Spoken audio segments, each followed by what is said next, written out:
What's up, fight fans? This is Kurt DeVille with Counterpunch Boxing News, and I have some new news concerning Devin Haney.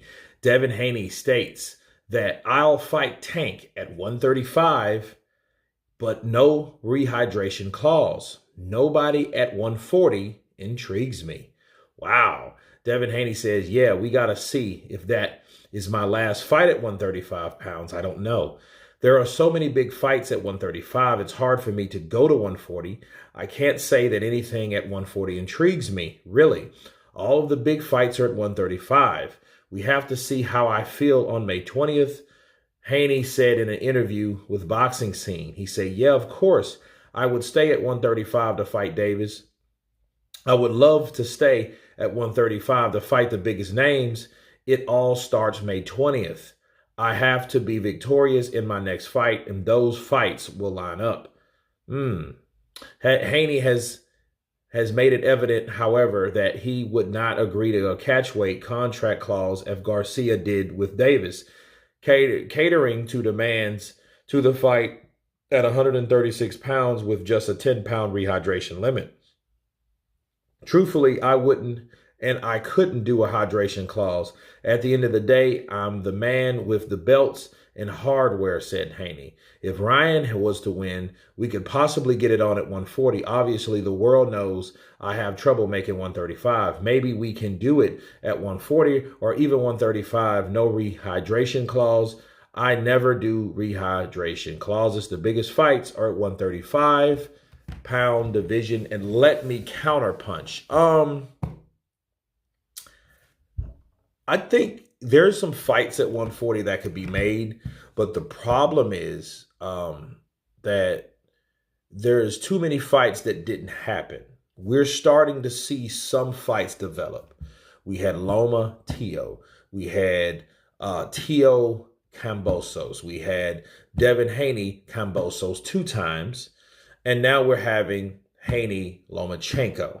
So, we still have 2 other fighters that haven't participated until recently. Now we have Ryan Garcia and Gervonta Tank Davis. Well, yeah, all these are at 135, but honestly, I think I wouldn't, if I'm Devin Haney, I wouldn't even let that come out of my mouth fighting Gervonta Tank Davis at 135. But I understand what he's trying to do because he's the guy with the belts, but I think he's fighting a losing battle. What do I mean by that? Because Devin Haney's a young guy. He's a guy that's constantly growing, and he needs to go with the flow, okay? And I think in order for him to go with the flow, he needs to let all the belts go. You can't keep them forever, especially when you're growing constantly. Not only should he be fighting at 140, he should be considering going to 147 in the next 2 to 3 years.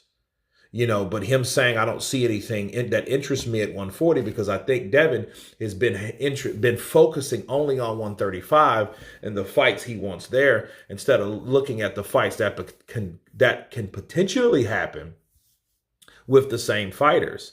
Think about it. Ryan Garcia, Devin Haney, those guys are future welterweights, period. I see those guys not trying to shrink themselves down and fight at a weight class they should have fought at. Because remember, Floyd, Money Mayweather and Sugar Shane Mosley were both at that weight, but they didn't fight at that weight class. They fought later on. Even though Floyd wanted that fight because Floyd was the guy that wanted the clout. He wanted to be known. And now he's one of the highest paid fighters in the world.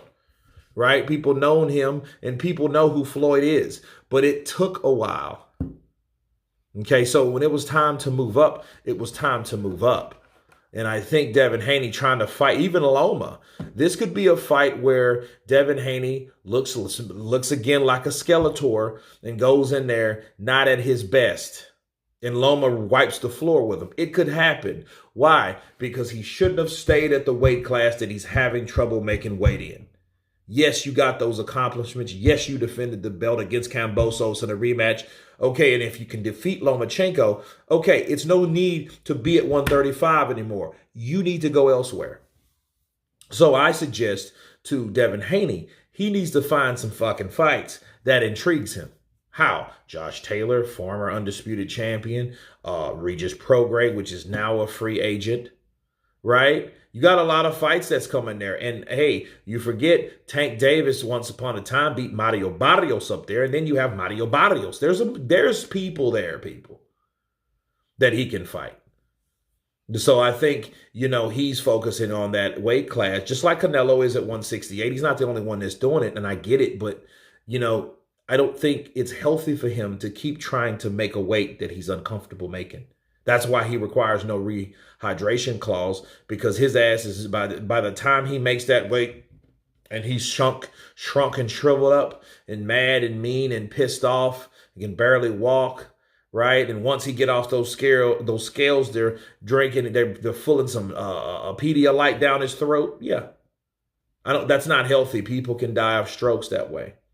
But anyway, you guys tell me what you think of Devin Haney telling Tank Davis that we can get it on at 135, but no rehydration clause. Of course, please subscribe. And you guys been Counterpunched. Peace.